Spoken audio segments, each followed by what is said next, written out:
informado. El cliente oculto no informado en realidad tiene todas las de perder. La persona que llega a un servicio, que llega a una municipalidad, que se mete al sitio web e intenta consultar algo, la verdad es que tiene pocas, o sea, no le va muy bien, ¿ya? Esa persona no es escuchada, y finalmente no consigue, en muchos de los casos, no consigue cierta respuesta a lo que busca. Las solicitudes son sin respuesta. Bueno, encontramos 6 solicitudes que no tuvieron ninguna respuesta ni explicación, y el resto fueron respondidas. En términos así genéricos, de algunos casos, por ejemplo, de los casos en que se tuvo denegación de entrega de información. Estamos viendo un caso acá, no solamente, hay mucha información en este estudio, pero el motivo más común de la denegación, como pueden ver, por ejemplo, las 7 que hay ahí, se alude a la ley 20.285, ¿cierto?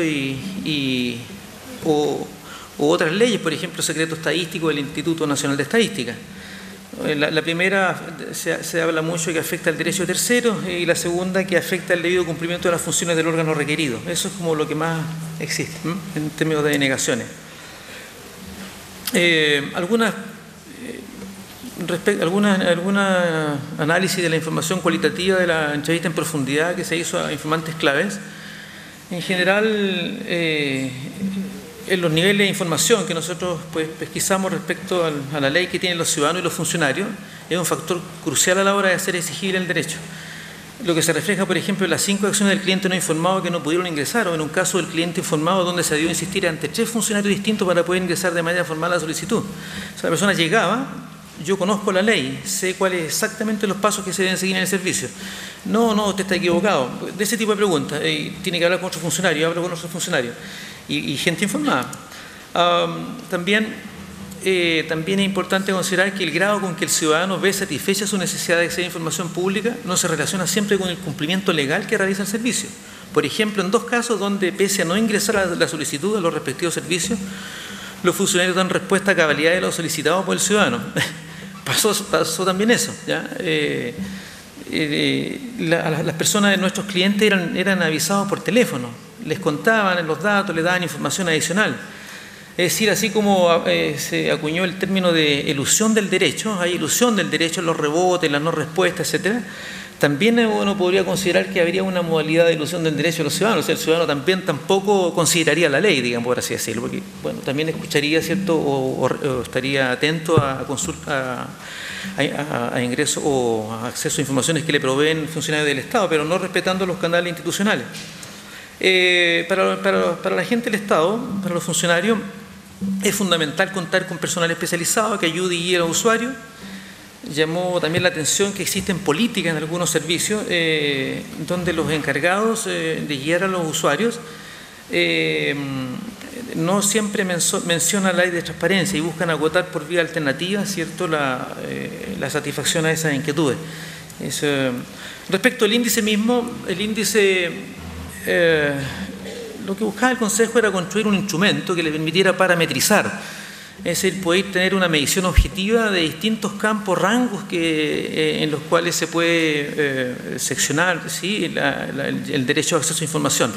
Aquí en nuestro índice de cumplimiento de acceso se establecieron valores que van de 0 a 100, 100 el cumplimiento total, y los criterios de valoración fueron más o menos estos 3, o sea, que se cumpla la ley, que las acciones realizadas por cliente oculto efectivamente se pueden realizar y que existen facilidades para el ejercicio del derecho. Básicamente la ponderación de cada sección según tipo de cliente oculto fue variando. Por ejemplo, yo voy a dar un solo caso nomás para no extenderme. Por ejemplo, en el caso del informado presencial, la columna izquierda, ¿cierto?, la primera, tiene 4 secciones que fueron evaluadas y fueron parametrizadas: espacio, infraestructura, proceso de atención, ley 20.285 y respuesta. Obviamente que en el caso del informado presencial lo que tenía una mayor ponderación era el proceso de atención, porque la persona llega, ¿cierto?, a la ventanilla y pide ahí mismo, ¿cierto?, hacer entrega de la petición de información. En el caso del informado carta, la última columna a la derecha, lo que tiene más importancia es la respuesta, porque obviamente el informado es una persona que conoce la ley y lo que está esperando que le respondan, ¿sí? Entonces la respuesta es lo central. Y las ponderaciones van variando. Estas ponderaciones se pusieron de común acuerdo con el equipo técnico del Consejo de la Transparencia, pero obviamente que pueden ir variando. Acá detrás de esto hay muchísima información que no se puede poner acá, pero lo interesante es que cada campo tiene parámetros, ¿ya? Tiene porcentajes, tiene números, y se llega a construir un índice de cumplimiento finalmente de cómo ejercen el derecho a la información los ciudadanos. En términos de la curva normal, digamos, un gráfico que es común, básicamente todas las acciones se comportaron más o menos dentro de los niveles normales de una curva, y están en el centro. Cosas que llaman la atención, digamos, más que pueden ser casuísticas, pero que son interesantes. Por ejemplo, la Municipalidad de San Miguel es la que mejor desempeño muestra, logra casi un 80% de cumplimiento en sus 4 acciones, de las cuales 2 fueron de clientes no informados, a los que se les traspasa la ley de transparencia incluso. Es cierto, aquí hubo una muestra de pocos municipios, por lo tanto podría ser un sesgo, así que no hay que mirarlo tampoco tan... Pero ellos tenían una calidad excepcional de entrega inmediata de la información y cumplieron todos los parámetros. Lo mismo que, bueno, en el caso de la Dirección del Trabajo, más detalles se van a dar posteriormente cuando el estudio se ha dado a conocer, pero sorprendió por el bajo cumplimiento que tenía respecto del derecho que tienen los ciudadanos a acceder a información. Alcanza un 26% y probablemente lo ubica en el rango más bajo de nuestra escala. Este es un cuadro...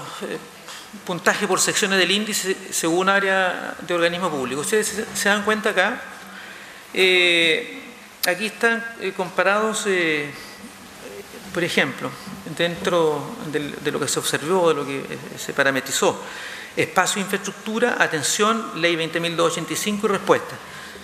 Algunas cosas que llaman la atención, por ejemplo, en espacio e infraestructura, el sector político tiene un mayor porcentaje de cumplimiento. O sea, los ciudadanos pueden acceder con mayor facilidad, ¿cierto?, a la información que desean. Y en cambio el social tiene menor nivel de cumplimiento. Respecto del proceso de atención, todavía sigue ganando, bueno, ahí está el económico, tiene un nivel de cumplimiento alto, ¿sí? Y la atención municipal baja, está junto con el político.